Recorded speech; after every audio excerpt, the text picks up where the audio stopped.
selamat datang di acara Kulik TV. Nah, aku nggak sendirian aja nih. Di setiap segmennya nanti akan ada host yang berbeda-beda, juga narasumber yang seru banget. Stay tune ya. Hai Kak Kenny. Halo. Apa kabar? Baik. Sehat. Oke, jadi hari ini kita akan ngomongin seputar liburan yang tertunda. Ceritanya di sini kan lo anak alam banget kan. Nah, kita mau nanya, sure about that? Sebagai anak alam dan traveling di COVID kayak gini tuh, lo tuh susah nggak sih buat jalan-jalan dan segala macam gitu? Pertanyaannya, seberapa pengaruh sih adanya pandemi ini dengan kebiasaan lo sehari-hari?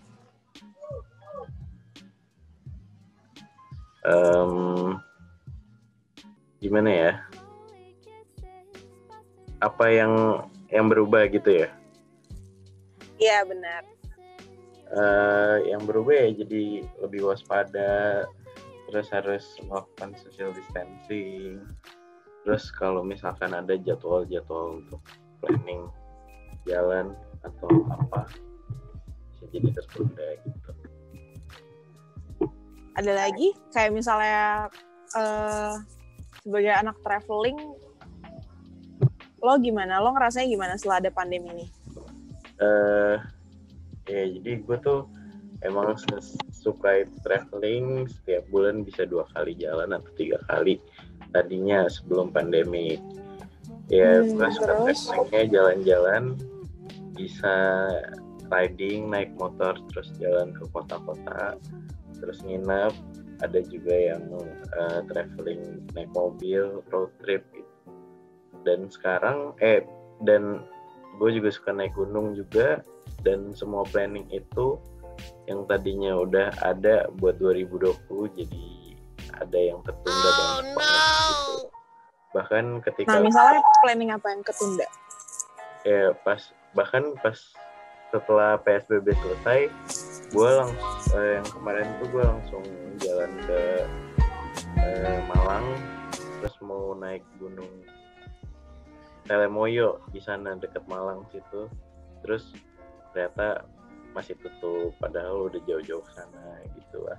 Banyak traveling yang tidak terduga kalau mau traveling pas pandemi gitu. Berarti planningnya semua dadakan ya? Sebenarnya udah di planning dari lama, cuman begitu ada waktu langsung jalan. Kayak gitu. Terus habis itu biasanya kalau misalnya lagi pandemi gini nih, lo lebih prefer ke gunung atau pantai sih? Kalau pandemi ya, yang gue sempet jalan-jalan pas awal-awal PSBB tuh gunung-gunung juga pada ditutup. Terus pas gue ke Jogja juga pantai selatan, pantai-pantainya pada tutup. Jadi kalau lagi pandemi ya carinya mungkin staycation kali ya. Lebih ke staycation. Hotel. Karena yang bisa diakses cuman itu. Jadi nggak banyak destinasi yang bisa lo kunjungin dong? Bisa, ada yang bisa, tapi yang bagus-bagus tuh biasa ditutup pas PSBB gitu. Terus kayak selama COVID ini kan lo tetap ngelakuin traveling kan? Nah, selama traveling itu apa sih aturan-aturan dari pemerintah yang emang harus lo patuhin gitu loh? Kayak misalnya rapid test dan segala macam itu lo lakuin nggak? Dan kayak pengecekan saat lo pindah kota itu gimana? Jadi bulan lalu tuh gue habis dari Bali. Nah itu tuh kita road trip dari sini ke Bali naik mobil.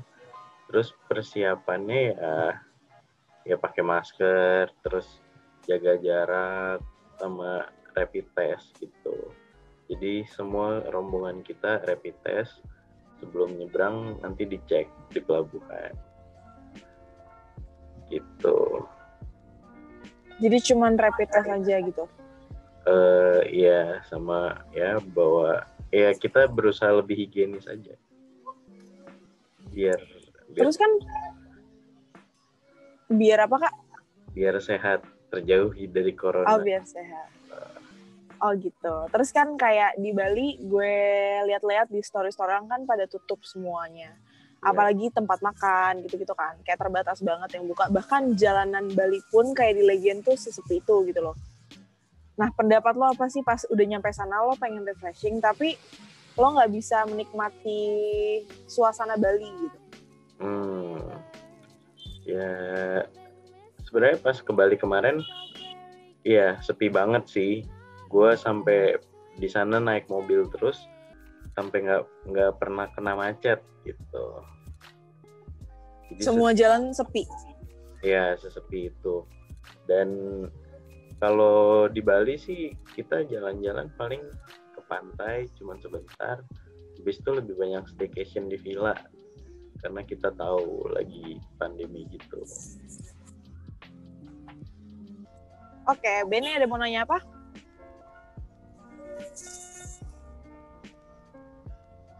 Kalau dari gue sendiri, kan lu tadi bilang lu staycation ya. Itu lu lebih memilih tempat yang kayak gimana sih yang lu jadiin tempat buat stay lu selama traveling, dan apa lu nggak takut pas lu stay itu tempatnya itu kurang bersih atau abis ada apa gitu, jadi lu ikut terpapar si COVID-nya sendiri? Kalau itu ya gue berusaha ngurang-ngurangin jalan-jalan keluar yang banyak orang banget gitu. Mungkin gue bareng-bareng sama teman-teman gue di satu tempat, tapi ya kita kan udah rapid. Terus kalau ke tempat yang lain tuh kita nyari yang agak sepi gitu buat nongkrong. Dan ke pantai juga nyarinya pantai yang sepi, jadi mainnya juga enak gitu. Ya yang penting bersih aja sih. Saya juga kayak setiap jalan-jalan pasti bawa masker cadangan sama hand sanitizer misalkan gitu, untuk memenuhi protokol kesehatan aja. Udah, pertanyaan dari gue itu aja sih. Oke, kalau gue sih penasarannya gini sih, kayak setelah lo balik ke Jakarta, itu kan secara nggak langsung lo membawa apa ya, kayak lo dari mana-mana gitu kan. Nah, tips lo sebagai anak traveling di kala pandemi ini tuh biar nggak menyebarkan, ya kalau bisa bilang virus lah gitu kan, kayak nggak menyebarkan virus ke rumah sendiri tuh gimana sih? Apa lo emang udah yakin kayak, oh gue yakin banget gue emang nggak kena virus apa-apa gitu? Bukan maksudnya di luar virus corona ya? Iya. Kalau gue sih gimana ya? Pas liburannya harus selalu tahu diri gitu. Jadi misalkan badan udah capek, kita minum vitamin biar nggak ngedrop gitu. Kalau udah capek, misalkan udah capek banget hari itu jalan-jalan terus, jangan ikut makan gitu. Jadi kalau badannya fit gitu. Ketika badannya fit ya kita pulang juga yang penting bersih gitu. Jangan jadi carrier, kita bersih-bersih juga, jangan lupa bersih-bersih. Terus kalau misalkan lo traveling gitu biasanya lo naik mobil atau naik motor, Kak? Kalau gue diseling-selingin sih biasanya. Soalnya gue suka naik motor juga jalan-jalan jauh. Gitu. Trip paling jauh yang selama COVID ini tuh kemana? Kalau selama COVID itu yang kemarin udah new normal ya.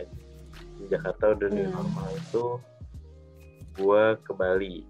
Dari sini ke Bali naik mobil. Itu sih jauh. Kalau yang naik motor itu kemana? Kalau yang naik motor itu ke apa ya namanya? Ciletu, Pantai Ciletu. Itu di Jawa Barat.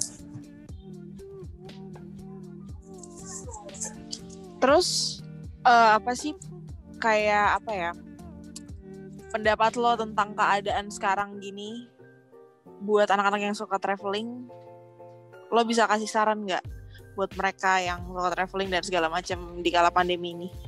Apalagi kan di TikTok banyak tuh yang nge-share kayak hotel murah atau tempat tinggal murah saat COVID dan segala macam. Nah, pendapat lo buat mereka-mereka yang suka traveling saat COVID ini apa?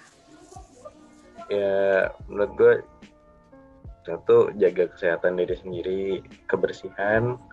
Habis itu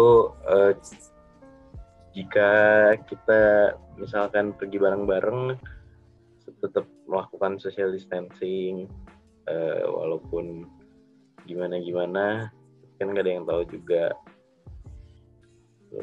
Terus misalkan ada tiket murah atau hotel murah, kalian juga harus mempertimbangkan risikonya. Kalau kalian jadi carrier, misal ya pokoknya kalian harus mikir aja di rumah, misalkan ada nggak kira-kira orang yang berpotensi kalau kena corona jadi fatal.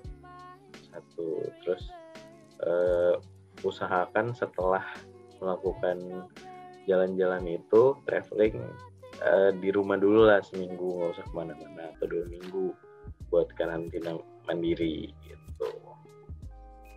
Oh, jadi emang udah ada dari kesadaran diri lo sendiri gitu ya? Ya, kalau misalkan nggak ada corona kan ya bebas gitu, nggak masalah. Cuman kita juga harus tahu diri ketika ada corona begini, lagi ada pandemi. Oke, yang terakhir, kira-kira alternatif apa sih yang bisa lo lakuin untuk mengobati kerinduan lo dengan kehidupan sebelum pandemi? Alternatifnya ya bisa mulai planning, terus positifnya udah bisa nabung juga buat trip yang mungkin akan lebih jauh, lebih bagus, lebih baik planningnya. Jadi ditahan dulu aja sih. Dan kalau misalkan ini kan lagi PSBB, kalau misalkan udah selesai PSBB juga kita lihat kondisi, kalau memungkinkan jalan lagi.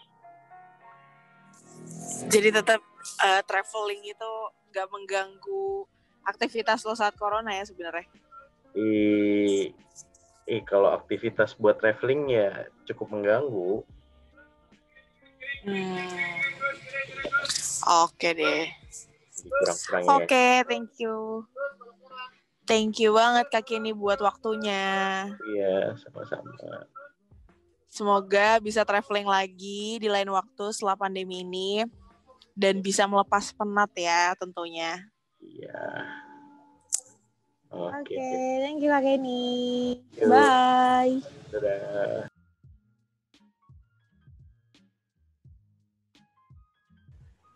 Halo teman-teman, selamat sore. Kembali lagi bersama aku dan Bene di acara Kulik TV dengan segmen tips. Nah, kali ini aku dan Bene sudah bersama Kak Galistan sebagai owner resepi. Kak Galistan, halo, apa kabar? Halo, apa kabar semuanya? Baik. Kak Galistan, aku mau nanya nih, apa sih tanggapan kakak mengenai PSBB kedua kali ini? Sebenarnya kalau misalkan PSBB itu yang pertama kan udah kena ya. Yang pertama itu kan kondisi kita nggak tahu apa-apa, terus banyak perubahan juga. Ya itu emang awal-awal kaget lah. Nah, cuma kan dari pengalaman itu akhirnya udah ada protokol, sama udah ada penyesuaian strategi lah. Nah, akhirnya pas PSBB kedua itu sebenarnya tinggal dilanjutin. Cuman kalau misalkan dari segi omset, emang itu udah pasti turun juga sih kalau omsetnya gitu. Oke. Untuk PSBB kedua ini gimana keadaan usaha lu sekarang dan kendala apa yang lu rasain di penjalanan usaha lu ini? Kalau kendalanya ya itu pasti dari segi sales ya. Walaupun emang udah ada penyesuaian, emang udah ada strategi yang kita pakai di kuartal pertama, maksudnya di PSBB pertama, cuman emang gara-gara PSBB lagi itu pasti ada penurunan, tetap ada penurunan. Akhirnya ya emang harus tetap product development, sama harus tetap promo-promo di GoFood itu harus dipakai mau nggak mau, walaupun itu cut cost kita juga, nambahin cost kita juga gitu. Oke. Untuk protokolnya sendiri kan dari pemerintah ini sudah ada protokol-protokol kesehatan untuk rumah makan gitu kan. Untuk usaha lu sendiri protokol apa aja sih yang dipakai untuk menanggulangi terjadinya COVID di tempat lo? Pertama kita itu ngelakuin disinfektan di seluruh sisi ruangan di resap itu disemprot disinfektan. Terus juga dari pelayanannya itu dari karyawan gue pakai face shield, terus pakai sarung tangan, pokoknya pakai alat-alat kebersihan yang harus dipakai lah biar nggak kena apa-apa. Terus juga kalau misalkan dari restorannya sendiri itu ada pengurangan pengunjung, jadi memang dibatasin pengunjungnya, jadi mungkin di sekitar 50%. Terus juga dari bangku-bangkunya kita bisa pisahin kayak gitu sih, supaya nggak rame. Terus harus wajib bawa masker. Gitu sih paling. Untuk perekonomian bisnis lu ini, apakah penurunannya cukup parah, dan apa plan-plan lu ke depannya untuk menangani si krisis keuangan itu? Sebenarnya kalau misalkan parah, bisa dibilang parah sih, soalnya nurunnya bisa hampir 50% ke atas lah.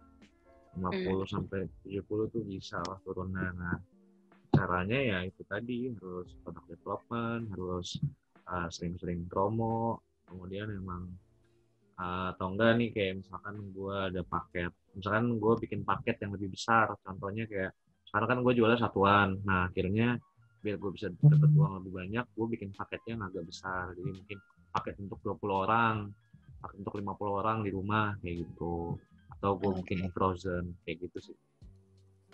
Kalau untuk si karyawannya sendiri, apakah mereka juga akan melakukan tes kesehatan sebelum mereka masuk kerja per minggu gitu, atau ada pengurangan, ada shift tersendiri untuk si karyawannya Kalau biar lebih safe? Nah, kalau shift tuh ada kita lakuin, cuma kalau misalkan kayak pengetesan mungkin kayak swab itu emang belum, cuman kalau misalkan emang ada kayak gejala-gejala gitu, kita saranin jangan masuk dulu kayak gitu sih. Di selama pandemi berlangsung ini, apakah ada plan-plan yang akhirnya ketunda nih untuk biar usaha lu bisa lebih besar lagi gitu? Adakah yang tertunda gitu? Apa aja tuh? Bisa ceritain? Ada sih dulu, jadi pas awal-awal pandemi ada rencana buat, kan itu kan sebelumnya mau masuk bulan Ramadan ya.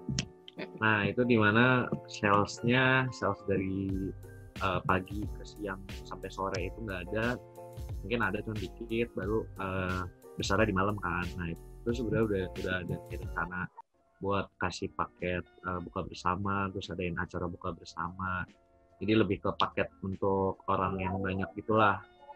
Nah itu yang nggak terjadi pas PSBB. Jadi emang yang pertama yang nggak bisa rame-rame juga, terus orang-orang nggak bakal ada yang mau keluar juga kan, makanya kayak gitu sih. Syah, ada pertanyaan tambahan lagi? Ya, ada. Kak, aku mau minta tips dong Kak, untuk anak muda zaman sekarang gitu, yang mau ngerintis usaha tapi terbatas dengan kondisi seperti ini gitu, kondisi COVID sekarang gitu. Sebenarnya kalau misalkan buat sekarang sih yang penting lo harus cari produk atau jasa yang ngasih solusi. Jadi kayak terus harus ngelihat juga nih faktor eksternal, kayak eksternal kan sekarang lagi ada PSBB atau pandemi, ya udah lu cari aja apa yang dibutuhin selama pandemi. Itu kan pasti kan yang dibutuhin itu jadi solusi juga kan. Nah mungkin itu saran lagi, kalau misalkan emang mau buka tempat itu mungkin nanti dulu, jadi lebih fokus di online dulu. Nah, jadi yang penting yang pertama itu solusi, terus pikirin juga mau buka tempat atau enggak, atau jadiin online, karena itu sebenarnya pilihan juga kan. Terus yang ketiga ya pilih partner yang baik aja, yang kapitalnya gede. Dari segi kapitalnya itu maksudnya kayak modal sosial, modal ekonomi, atau modal dari dirinya sendiri. Maksudnya modal diri sendiri itu kayak keahlian atau keterampilannya gitu sih. Gitu. Cuma yang paling pertama itu harus ngasih solusi. Gitu sih. Ada nggak harapan ke depannya untuk biar PSBB mungkin cepat selesai, atau pesan-pesan untuk orang-orang yang masih keluar rumah tapi nggak jelas kemana, cuman buat happy-happy doang, itu gimana menurut lo? sebenarnya kalau misalkan keluar yang nggak jelas itu ya naiknya mah nggak usah, soalnya kan emang udah ada peraturannya juga, terus kasihan juga sebenarnya, emang kayak gimana ya Mbak, jadi keadaannya banyak orang-orang nih yang udah kayak gue misalkan bisnis terus udah rela-relain buat kayak ngurangin pengunjung. Terus nah cuman ternyata di satu sisi ada satu restoran yang kayak misalkan melanggar protokolnya, orang-orang jadi pada nongkrong lagi. Terus maksudnya kayak usaha-usaha yang udah ngikutin protokol gitu, pengusaha-pengusaha yang udah tertib soal protokol, jadinya kan rasanya percuma gitu loh. Kayak gitu sih. Oke, sekian pertanyaan dari gua. Di di segmen tips ini, buat teman-teman yang mau bikin usaha baru selama pandemi ini, mungkin bisa tuh diikutin tips-tipsnya tadi dan tetap diikutin protokol dari pemerintah. Sekian, terima kasih. Sukses terus ya Kak Galistan, terima kasih sudah mampir. Siap. Siap, kasih. Ya.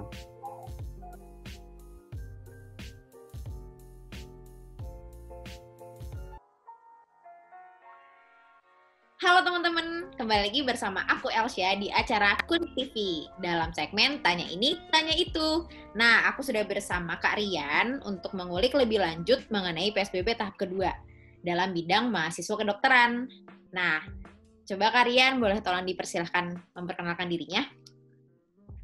Oke, nama gue Rian, ya, gue adalah mahasiswa kedokteran semester 5 di universitas swasta di salah satu kota Jakarta Timur.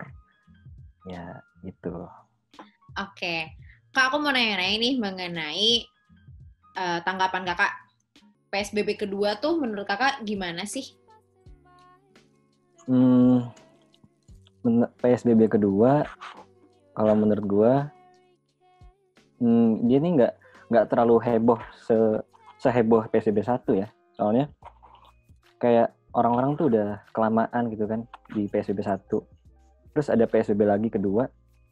Jadinya orang-orang tuh udah kayak nggak peduli gitu. Kayak PSBB gitu. Dan emang sih pas PSBB kedua restoran pada tutup. Ya, kayak ya fast food gitu pada tutup, ya kan. Kafe-kafe pada tutup. Bukan tutup sih sebenarnya. Take away doang ya. Iya. Nah, Drive-thru. tapi itu di Jakarta. Ya, tapi itu di Jakarta. Nah, orang-orang mikir, kalau di Jakarta begini, gue ke keluar kota aja gitu. Bahkan teman-teman gue yang udah PSBB kedua, dia tuh tetap jalan-jalan, tapi dia keluar Jakarta, kayak ke Bogor lah, ke Sentul, ke Bekasi, gitu. Jadi walaupun restorannya udah pada diusahain take away semua, tapi tetap aja orang-orang udah punya ide-ide yang lain keluar kota gitu misalkan. Oke. Karena gue juga begitu sih. Iya. Nah, kalian ini kan mahasiswa kedokteran kan pasti lebih banyak prakteknya kan ya?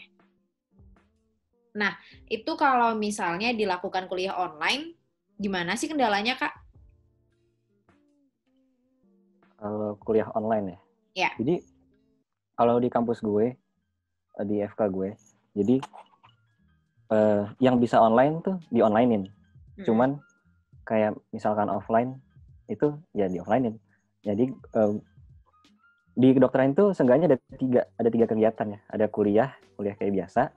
Kedua itu ada praktikum. Ketiga ada skill lab. Ya. Kalau praktikum itu contohnya itu ya misalkan kita menguji bahan di laboratorium, bahannya itu contoh misalkan urin. Urin tahu lah ya. Ya. Nah, jadi urinnya kita coba tahu nih ini urinnya kadar gulanya berapa, ada proteinnya enggak, sehat enggak nih. Nah, itu praktikum. Kalau skill lab itu kayak melatih keterampilan medis. Nah, jadi itu contohnya kita jadi pura-pura jadi dokter lah. Ya. Kayak kita tanya jawab sama pasien, kita melatih buat nyuntik, buat masang infus. Nah, itu namanya skill lab. Skillnya di skill. Tuh. Nah, yang bisa online kan sebenarnya teorinya doang ya. Iya. Tapi praktikum sama skill lab-nya itu gimana gitu kan. Nah, kampus gue dia mikir kalau wah dua ini harus offline nih, sebisa mungkin offline. Nah, akhirnya ya offline akhirnya si skill lab sama praktikum offline. Tapi kan teori bisa online, ya udah kita online aja yang teorinya aja. Oh gitu. Nah kalau misalnya praktikum sama lab kayak gitu kan harus offline juga tuh ya. Nah itu tuh ada nggak sih protokol yang diwajibkan kepada setiap mahasiswanya gitu? Apa aja sih protokolnya tuh? Harus gimana? Oke, kalau protokol yang di kampus gue, jadi gini, pas yang jelas pakai masker. Ya. Pakai masker. Maskernya terus, harus kain kah, surgical kah, atau apa gitu? Ditentuin? Gak ditentuin sih. Yang penting minimal pakai masker. Ya. Cuman terserah nih kalau mau pakai face shield gitu atau pakai APD juga boleh. Bahkan teman-teman gue biasanya tuh 2, masker sama face shield. Cuman ada beberapa yang parno banget, ya bukan parno banget sih, emang pengennya seaman-aman mungkin dia pakai APD pas ke kampus. Tuh.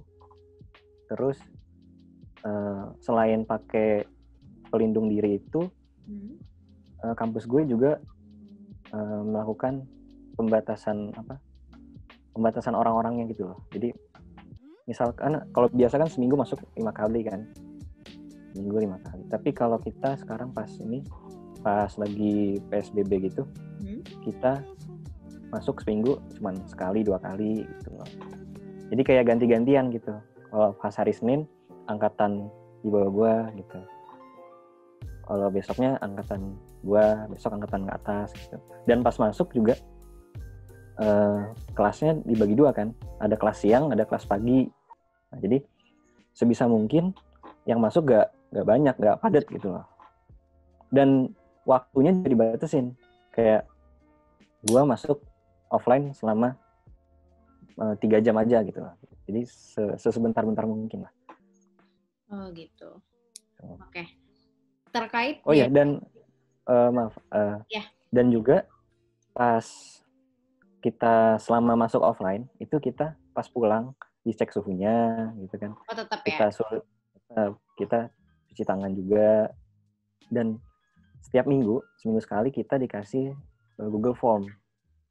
Google Form itu pertanyaannya kayak apakah selama kuliah offline merasa demam atau gimana gitu ya, pokoknya dijagalah gitu. Oke. Barang-barangnya juga disterilin juga ya pasti ya Kak?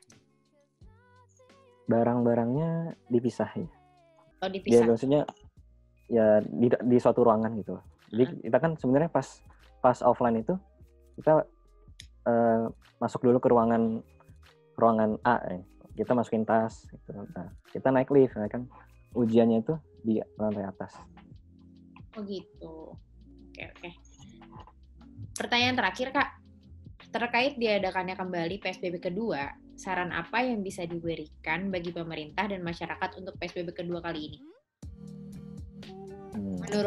Menurut kalian sendiri?